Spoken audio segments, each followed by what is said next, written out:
You know that feeling, right? The first few snowflakes start coming down, and yeah, it's beautiful, but there's a little part of your brain that just goes, uh-oh. Driving in the snow can be seriously nerve-wracking. But what if you could trade that anxiety for pure confidence? Well, that's exactly what we're going to do here. We're going to break down how to handle winter roads like a pro. And trust me, it's about way more than just slowing down. It's a whole new way of thinking. Oh man, we have all been there. That horrible heart-in-your-throat lurch when the car suddenly feels like it's gliding on a sheet of ice. It's that feeling of having zero control that makes winter driving so scary. But here's the thing. Once you understand why it happens and you have a solid plan, that fear just melts away. If there is one single thing you take away from all this, I want it to be this number, 10. So what does that mean? Well, on an icy road, it can take you up to 10 times longer to come to a complete stop than on dry pavement. I'm not talking double, not triple, 10. So every time you're out there and you think you're leaving enough room, just imagine multiplying that space by 10. That one thought alone will completely change the way you drive in the snow. And that whole 10x reality, it leads us perfectly into our first section. Because here's the secret. Safe winter driving doesn't start with your tires or your brakes. It starts right up here, in your head. It's a fundamental mental shift you have to make before you even put the key in the ignition. So what does this winter mindset actually look like in practice? Well, first, driving below the speed limit doesn't mean 5 under. It could mean 20, even 30 miles per hour below the limit, depending on the conditions. And that following distance, seriously, try this sometime. Even on a dry day, count out a full 8 seconds behind the car in front of you. It's going to feel ridiculously huge, but in the snow, that's your lifeline. And finally, every single thing you do, touching the gas, the brake, the steering wheel, has to be slow, deliberate, and smooth. I love this. This might be the single best mental image for winter driving I've ever heard. Just picture it. A full cup of piping hot coffee right there on your dashboard, and you are not allowed to spill a single drop. That means every move you make, accelerating from a light, slowing for a turn, has to be that smooth. No sudden jerks. Ever.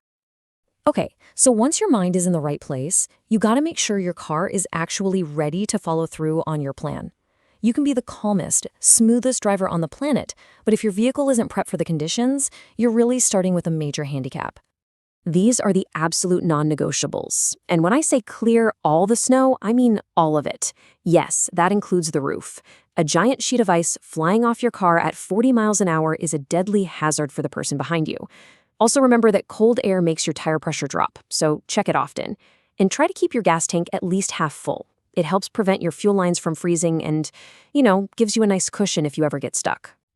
Now, this is one of those tips that feels totally backwards, and it catches so many people out. Your first instinct in a heavy snowstorm is probably to flick on the high beams, right? You want more light. But that's the absolute worst thing you can do. The high beams just reflect off all those millions of falling snowflakes and create this blinding wall of white right in front of you. You can't see a thing. Low beams, on the other hand, are aimed down, so they light up the road surface underneath all that falling snow. People always wonder, are winter tires really worth the investment? The answer is 1,000% yes. And it's not just about the deeper tread. It's about the chemistry of the rubber. When it gets really cold, the rubber on all-season tires gets hard and stiff. It totally loses its ability to grip. They literally become like hockey pucks sliding across the ice. Winter tires use a special, softer rubber compound that stays flexible and pliable, even in the freezing cold, allowing it to actually bite into the snow and ice. All right, mindset is right, your vehicle is prepped. Now, let's talk about the actual act of driving. This is all about the specific techniques you need to use when you're out there, actively navigating those slick, icy roads. Okay, quick pop quiz for you. We all tend to think that the colder it gets, the more slippery the ice is, right? Like a deep freeze must be the most dangerous. But is that really true? At what temperature do you think ice is at its absolute most slippery point?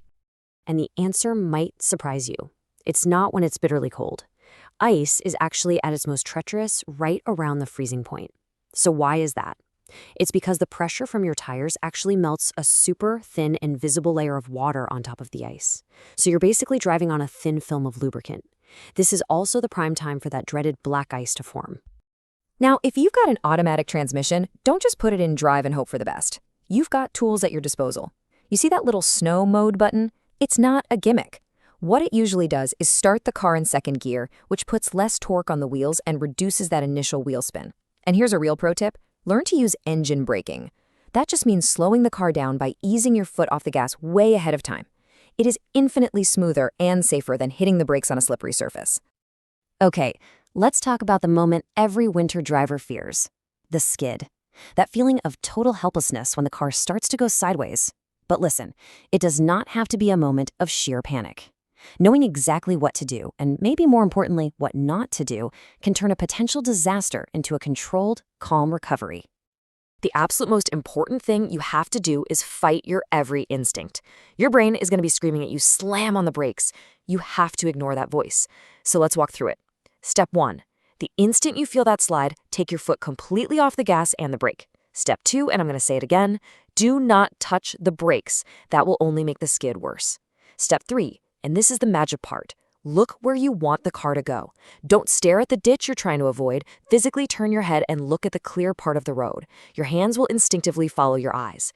And then, step 4, just make small, gentle steering corrections in that direction to guide the car back. Of course, the best way to handle a skid is to just not get into one in the first place, right? And these right here are the classic mistakes. Driving too fast for the conditions is always number 1. Following too closely is a close second. And here's a huge one people forget. Never, ever use cruise control on a wet, snowy, or icy road. Your car's computer can't feel the road getting slippery, and it might try to accelerate at the exact wrong moment, sending you into a spin. All right, let's move into our final section, which is really the last layer of your winter safety system. Because even with the perfect mindset, the best driving techniques, and a prepped car, sometimes things still go wrong. Getting stuck is a real possibility, and having an emergency kit in your car isn't just a nice idea, it's an essential part of being a responsible driver in the winter. Building a full emergency kit can feel like a really big project, so let's just simplify it. Let's boil it all down. If you only put 3 categories of things in your car this winter, I want you to make it these 3. I'm not kidding, these can be the difference between a minor inconvenience and a life-threatening situation. And here they are: warmth, communication, and traction. That's it. A simple wool blanket or an old sleeping bag can literally prevent hypothermia if your car dies and you lose heat. A fully charged power bank ensures your phone, your only link to help, doesn't die. And a simple bag of cheap, non-clumping kitty litter can give you just enough grip under your spinning tires to get you unstuck and back on your way.